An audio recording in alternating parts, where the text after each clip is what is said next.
All right, a crazy week 7 of the 2022 college football season is in the books. Today's Monday. You know what that means. It's time to update the UNCLELOU top 25, and there's going to be a bunch of changes in the top 25, specifically in the top 10. But here you go. Let's get started with the updated ranking. All right, before I put this week's ranking up on the screen, I always like to start with last week's ranking. In case you missed last week's video, you'll have an idea of where I was starting when I sat down to do my rankings for this week. So as you can see, lots of teams in the top 10 lost. If you look at my rankings, my number 4 team lost, my number 6 team lost, my number 7 team lost, and my number 8 team lost. So there's going to be a bunch of shakeups in the top 10. There's going to be some teams moving out of the top 10. Of course, some new teams moving in. But here you go. Here is the updated Week 8 UNCLELOU Top 25. All right, no changes in my top 3. Ohio State was off this past week. Georgia dominated an inferior opponent, Vandy, 55-0.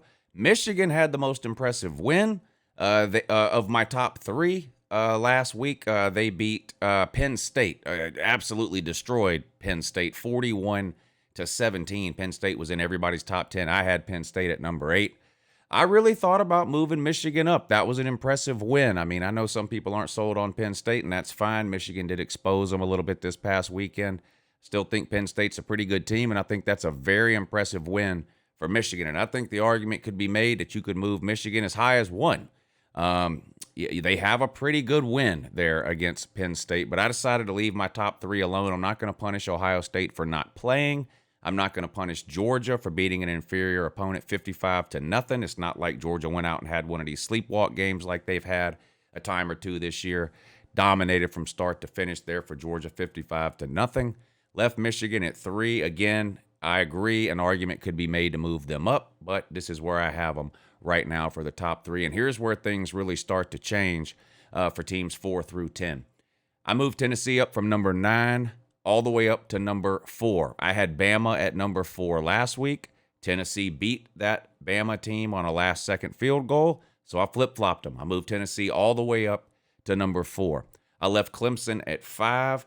Honestly, had it not been for the fact that a team ranked ahead of Clemson lost to Alabama, I probably would have moved Clemson down. I was not overall impressed with their performance on the road against Florida State, a 6-point game, I believe that ended up being. I know Florida State scored some points in the fourth quarter, but fourth quarter is part of the game. I punished Georgia in the past for playing bad in the first half. The same has to apply to other teams, right? Georgia dominated Missouri in the second half. Didn't matter. I moved them down after the Missouri game because they didn't play well in the first half. Well, Clemson didn't close this thing out very well on the road at Florida State. Now, they got to win, and that's all that matters. And look, if Clemson wins out, they're going to be in my top 4 and everyone's top 4. So it doesn't really matter where they're ranked right now. But I felt like Tennessee, with the win they had against Alabama, deserved to move up to the 4 spot. You can make an argument to put them in the top 3. I think the AP poll, I think, has Tennessee at 3 ahead of Michigan. The coaches poll, I think, has Tennessee at 4. I think you can make the argument to move Tennessee up to 3. I don't really see an argument to put Tennessee 1 or 2, but anywhere around 3 or 4, I think, makes some sense. Even at 5, I guess, if some people wanted to leave Clemson ahead of Tennessee, I guess I wouldn't have a problem with that either. But I've got Tennessee at 4, Clemson at 5. Ohio State, after having an off week this past week, plays Iowa this coming week at home. Home game for Ohio State. This is a game Ohio State should win easily. Iowa is a pretty good team defensively, but they're a much better team at home than they are on the road. Ohio State gets them at home. Iowa has no offense at all. I expect Ohio State to dominate in that game.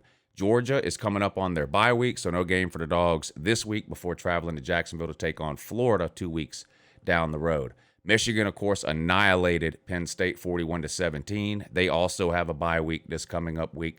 Tennessee, the big win over Alabama this past week. They have a home game against UT Martin.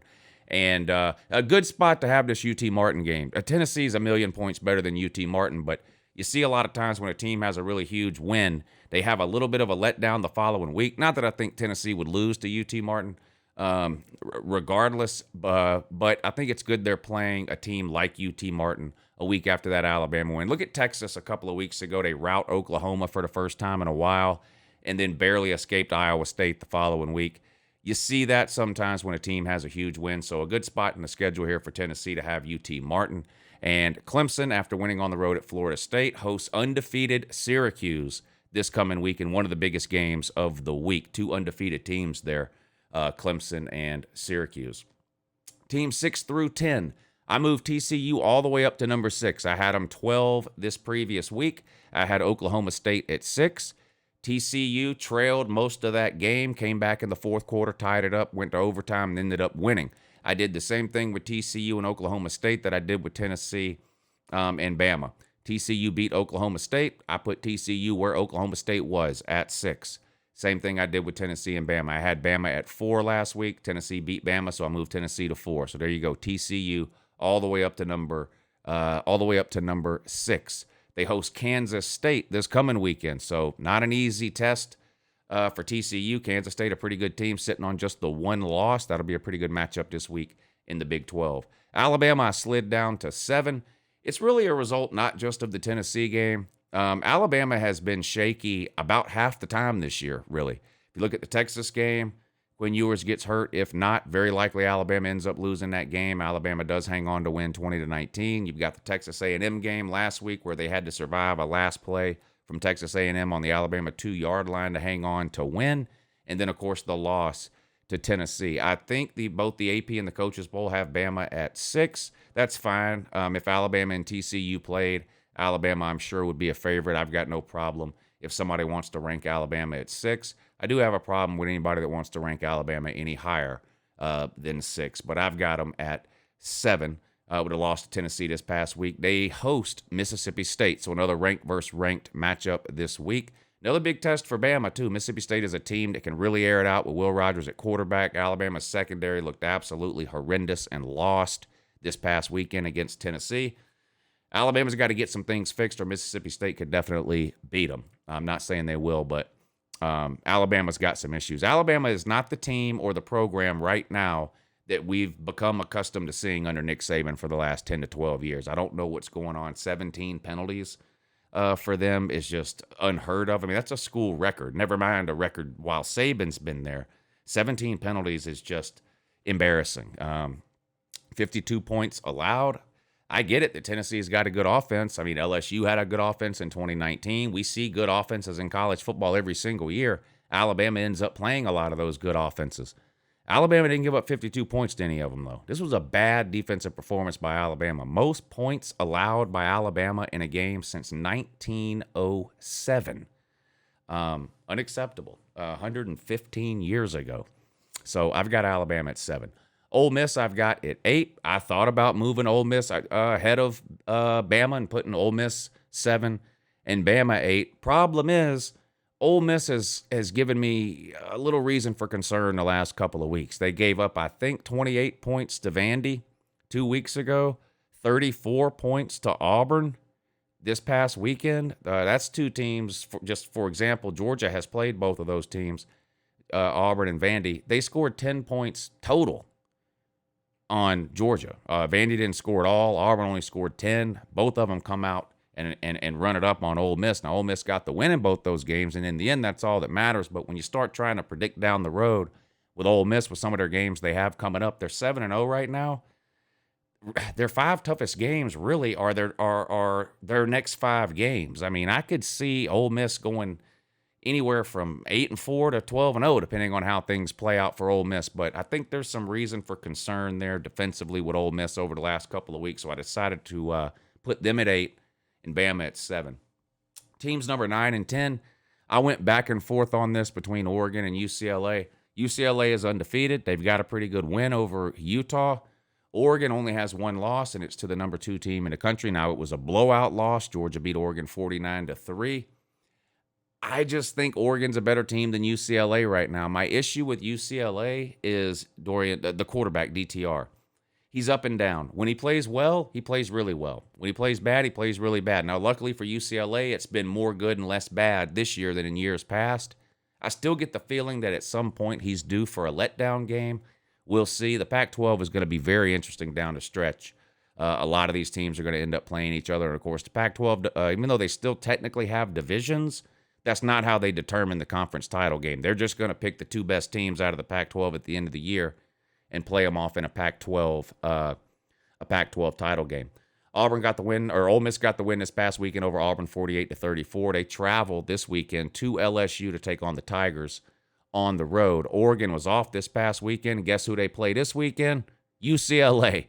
So if you think I have it wrong or backwards here with Oregon and UCLA, that's fine. It's going to sort itself out next week. I would imagine whichever team wins that game, either Oregon or UCLA, is going to be jumping somebody ranked ahead of them, would be my guess. We'll see. But that should be a really good game out in the Pac-12 next week. Oregon home game against UCLA. There it is. That's my top 10. Moving on to teams 11 through 15, I dropped Oklahoma State down to 11. I had Oklahoma State at 6. Lost in overtime to TCU. I've got them just outside the top 10. I still think Oklahoma State could win the Big 12. They can get a rematch against TCU. There's only 10 teams in the Big 12, so they do the round-robin deal where every team plays every other team, right? So the Big 12 title game is going to be a rematch involving some combination of teams, TCU, Oklahoma State, Texas. Those, to me, right now, look like the three best teams. Now, I think there are some other teams within the Big 12 that are good enough to play spoiler. Kansas State, maybe Kansas knocks off another one of the big boys. Baylor, West Virginia beat Baylor this past weekend. Are they good enough to knock somebody off and kind of shake things up? I don't think any of those teams are getting to the Big 12 title game. But it's going to be interesting to see how this works out. TCU's the last remaining undefeated team in the Big 12 and sort of their last hope for a potential playoff berth, maybe, too. But I've got Oklahoma State at number 11 after a close loss to TCU. They host Texas this week. Another huge game for Oklahoma State, not getting any easier for the Cowboys. A game against the Longhorns coming up this weekend. I dropped Southern Cal down to 12, another team in my top 10 that lost last week. They lost on the road at Utah. Utah, of course, already has the 2 losses to Florida and then to UCLA. This was a great game. Came down to the end. Utah scored a touchdown. They needed an extra point to tie it or a 2-point conversion to win it with just about 30 seconds to go. They chose to attempt a 2-point conversion. Cameron Rising ran it in, completed the 2-point conversion.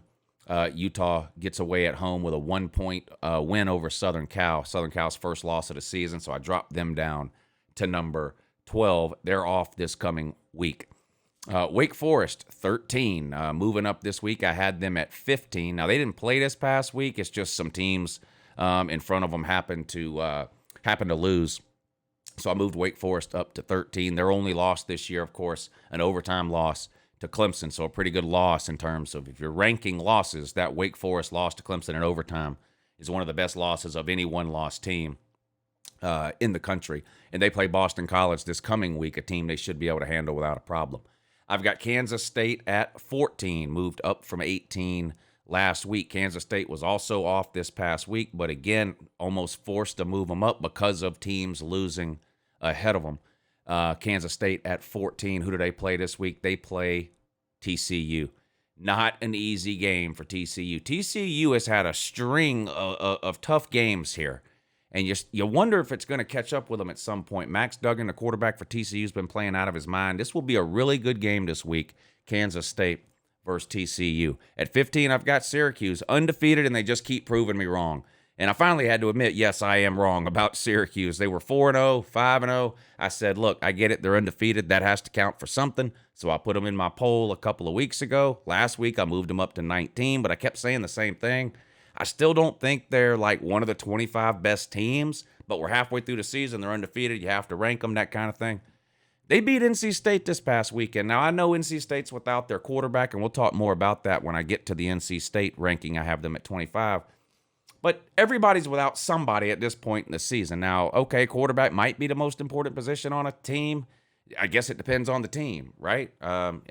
Georgia won a national title with a backup quarterback last year. So I get it that NC State's not quite as good without Devin Leary as they are with him. But the reality is, like I said, we're in week 7, week 8. Everybody is missing somebody. Syracuse got the win. They remain undefeated. I've got them in the top 15, and I do think they are a legitimate top 25 team at this point. Speaking of legitimate top 25 teams, Illinois. I moved Illinois all the way up to number 16. I had them at 24 last week. They still only have one loss. And they beat a pretty good Minnesota team this week. Now, the Big Ten West obviously is nowhere near what the Big Ten East is. We all get that. But Minnesota's a decent team, especially with running back Muhammad Ibrahim. And Muhammad Ibrahim did play this week for Minnesota. Minnesota only had one loss, and that was without Muhammad Ibrahim. He played this week, and Illinois still beat him. In fact, the running back for Illinois outgained Muhammad Ibrahim in this game. So I think Illinois, again, a legitimate top 25 team. Brett Bielema doing work there. University of Illinois.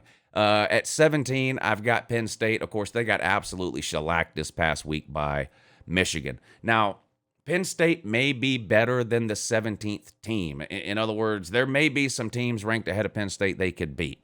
But you lose that bad, you have to take a significant step back. If you remember back to Oregon was ranked, 10 or 11, I think, in the preseason, got absolutely demolished by Georgia in week 1, and they dropped all the way down to like 24 or 25. Now they have worked their way back up since then, and Penn State will have an opportunity to do the same thing. They've got some tough games coming up. They play Minnesota this coming weekend. Then they play Ohio State the weekend after that. You win those 2 games, you'll be right back in the top 10, right? So, but you got whooped this past weekend. You had to take a significant drop back in the rankings. I've got you all the way down here at 17. Illinois, I don't think I mentioned, is off this coming week. So beat Minnesota this past weekend, off this coming week. Syracuse beat NC State. They play Clemson. Talked about that earlier when we talked about Clemson and Kansas State and TCU. So moving on to number 18 now, I've got Utah. They moved up. I had them 21, I believe, in last week's poll. I've moved them up to 18 with a win over previously undefeated Southern Cal. Talked about that already when we talked about Southern Cal, but went for a 2-point conversion there at the end of regulation. Got it. Ended up winning by 1 point at home. Big win for Utah and Cam Rising. Number 19, I've got Texas. They're up 1 spot. Ideally, I probably would have liked to have just kept Texas where they were. They beat Iowa State. It was not very impressive. But, again, that was sort of to be expected, I think, when you consider the big emotional win Texas had the week before over Oklahoma. You should have expected some kind of a hangover effect for Texas, and I think that's what we saw against Iowa State. They did get the win. I moved them up to 19, again, just because some people in front of them lost. Moved Kentucky back up to number 20, so that's up 2 spots. I had them at 22 last week. I thought this was a nice win for Kentucky, so they get Will Levis back. They beat Mississippi State and Will Rogers, right? Another really good quarterback there at Mississippi State under running that Mike Leach offense, and Kentucky gets the win 27-17. Kentucky's got a bye week coming up this week. Texas plays on the road at Oklahoma State. We already talked about that when we talked about Oklahoma State up there at number 11. So there it is, 16 through 20. 21 through 25, I've got North Carolina at 21. That's up 2 spots from last week. They beat Duke 38-35. Again, beating Duke 38-35 might not be a reason to rise 2 spots, but again, you look at what else happened around them. There was really nowhere else to put them, so I moved them up to 21. Cincinnati, I moved from 25 to 22. Same sort of deal. They didn't even play this past week. It's just too many people around them are losing. It looks like they're going to be the best group of 5 team for what this will be the, 3rd consecutive year. They made a New Year's Six Bowl in 2020. They made the playoffs in 2021. Don't think they're going to make a New Year's Six Bowl this year, but it looks like they are the best group of 5 team again this year, 3rd year in a row there for Cincinnati. They play on the road at SMU this coming week. Mississippi State, I've got at number 23 after losing to Kentucky, so they're down several spots from 16 to 23. And Mississippi State plays... you know what? I can't remember who Mississippi State plays this coming week. Doesn't matter. They're at 23. Kansas at 24 and NC State at 25. I know Kansas lost again, and they're probably not a top 25 team. It's just the Kansas thing has been such a good story this year. I wanted to leave them in my top 25 at least one more week. Give them one more opportunity, right? If they lose again this coming week, I'll have to bump them out. They're at 2 losses now, but lost to Oklahoma this weekend, but it's Kansas. Let's let them have just one more week in the spotlight. And then at number 25, I've got NC State. And I consider dropping NC State all the way out of my rankings. I had them at 14. They're not a good team without Devin Leary. They were a disappointing team to me, even with Devin Leary, the quarterback. You know, they got almost everybody back defensively. Devin Leary was supposed to have his breakout year at quarterback this year. They were supposed to be a legitimate top 10 team that could challenge Clemson for the ACC. None of that has come to fruition, even pre-Devin Leary injury. The defense hasn't played as well as I thought it would. Devin Leary really hasn't played that good all year. The offense has kind of sputtered in multiple weeks. Now they don't have Devin Leary, and their offense was absolutely abysmal this past weekend against Syracuse. And maybe Syracuse is a little bit better than I was giving them credit for earlier in the year, but to not even really be able to score at all against Syracuse is unacceptable. I mean, NC State had 9 points in that game. It was an Iowa-type offensive performance for NC State. I've got them here at 25, but to be honest with you, there are a few teams right outside my top 25 that you could probably make an argument to put at that 25 spot.